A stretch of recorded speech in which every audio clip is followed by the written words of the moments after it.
Alright guys, Brian from Snowwalker Bushcraft, back with the second part of braining and basically staking our hide to get it ready for smoking so that we can get the final brain tan product. For this second part, you're going to need to have a rack for your hide. You're going to need to have a needle and some type of thread, whether you use waxed nylon, artificial sinew or real sinew. Today I'll be using artificial as I don't have any more real sinew left for your holes, because you have to sew your holes up before you stake it, and you're going to need a staking tool. Right? This is nothing more than a pick handle that has actually been shaved and sanded. Alright, take a look at it. It's been shaved and sanded so that it has a nice round beveled edge on it. Alright, and this is what you're going to go into the hide and you're going to use to break apart the fibers. On the other end, it's the same thing. Okay, it's been shaped, it's been sanded and hardened. And again, you're going to put that into the hide to start separating the fibers as the hide dries. Alright, like I said, we're going to go get the hide and we're going to wring it out. Alright, get most of the liquid out of it. Alright, then we're going to sew the holes up and then we're going to put it into the rack itself. Alright, we'll go away. So we've taken the hide out. You see there's one hole here, one hole here. There's a small hole over there. What we're going to do basically is we're going to take this and we're just going to roll it.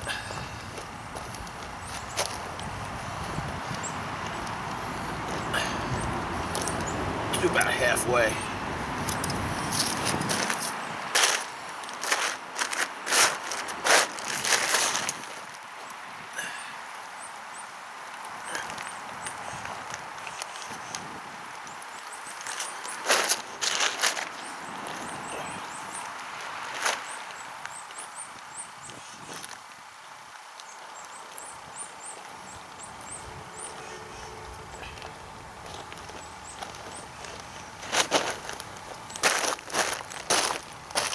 And this is just one way of actually wringing it out. You know, you can do, say, two poles and twist it.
Just going to pull apart,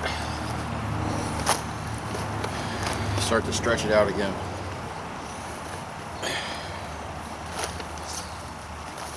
All right.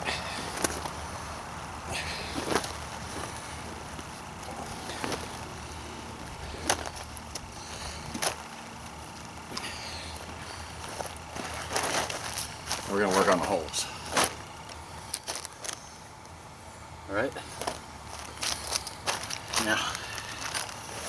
Now, when you're sewing your holes, sew it on the flesh side or the side that's going to be inside.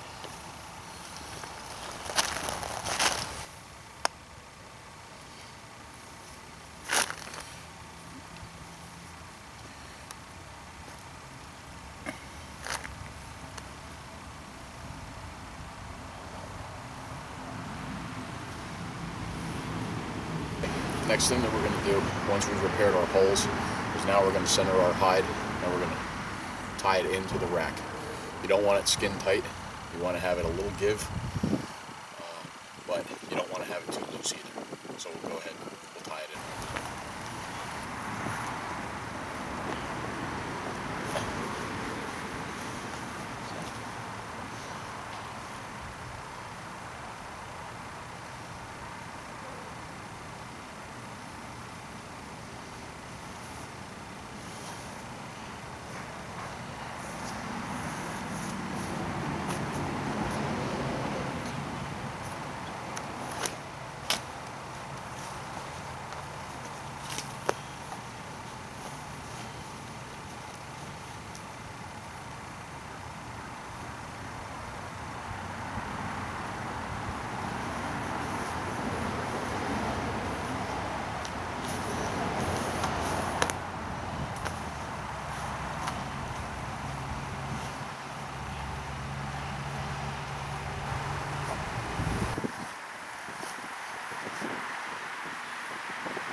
Okay, now that you've got the hide rack back up in the frame, see how there's little imprints?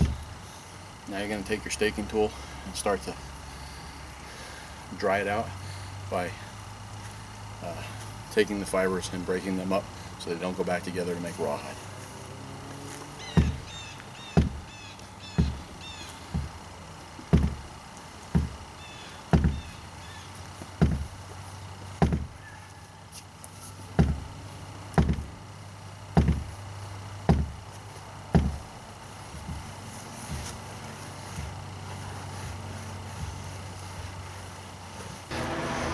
Here's the hide.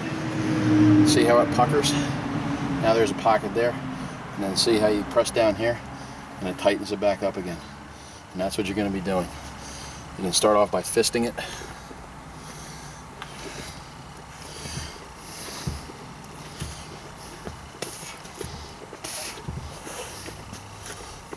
Okay. Be aware again that around here in your belly, this is where it's going to be thinnest. You don't want to pop through. Okay. And up here by the neck, that's where it's going to be the toughest.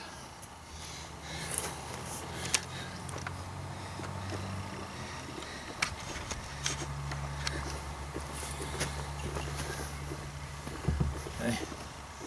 That's what you want. Now, this is all nothing but work to dry it. The more that you work the hide, the more soft and supple it's going to be.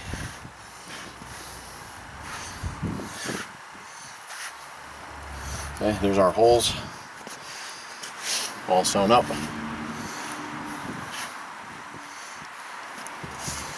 Now it's just constant moving.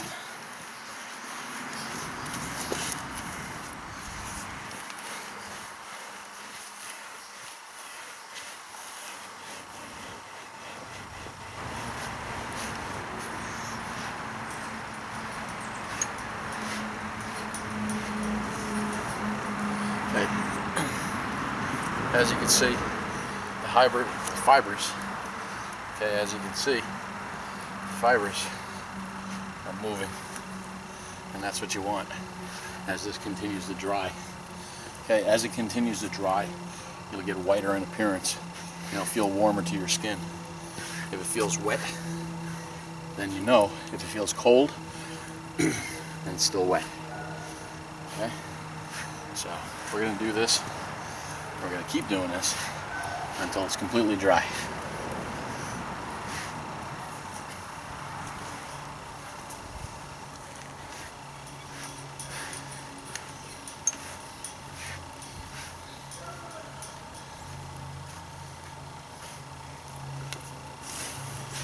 Okay. All right. This is very time consuming.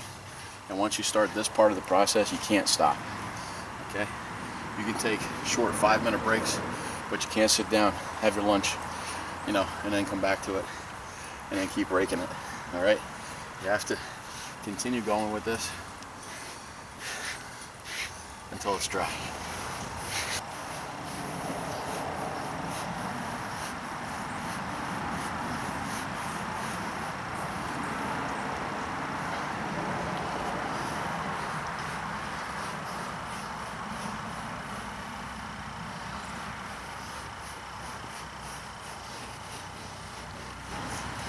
Alright guys, so this is about 95% dry. Alright, there's a couple little wet spots, a little bit of wet here, and a little bit in the neck. For the most part, it's dry. Alright, I'm going to take this actually out of the rack, probably about 10 minutes. I'm going to work on it a little bit more, stake it out here in the frame. A couple of things. When you stake out your hide, you could actually do this all by hand if you wanted to. You take the staking tool, you sit down and you just keep going back and forth over the top of the tool. It's very time consuming. A lot of times you lose your place as to, you know, where it's dry, where it isn't dry, what needs more work, what doesn't need any work. You can also do this if you have 4 or 5 people. You could do it with 2 people, but it goes faster if you have 4 or 5 people. You all get around and you just start pulling it back and forth. All right, and that way it breaks up the fibers again as we talk about it, to keep them from going back and basically hardening and turning back into rawhide. I find that if you put the hide in a frame, okay, the hide is actually wider and longer. You'll get a better stretch out of it as opposed to working it by hand. This, of course, when you want to have, you know, maximum coverage in your hide, you have to remember all these attachment points are going to be cut off. All right, they're not going to be on your edge when we smoke it. So I'm going to keep working on it. Like I said, I'll cut this out after I get it a little bit more dry, you know, in these spots. But as you can see, okay, it's definitely not rawhide. It's nice and flexible and supple. So I'm going to continue doing that. I'll get it cut out, and then when we go back into the next part of it, when I actually smoke the hide, I'll show you how it was cut out and then how we put it together to make it into like a little bag, and then we smoke it. And that'll be the third in this series, and that'll show you your final smoked brain tan hide. Okay? So until the next one, this is Brian from Snowwalker Bushcraft. I thank you for your views and your comments, and until the next one, walk the woods.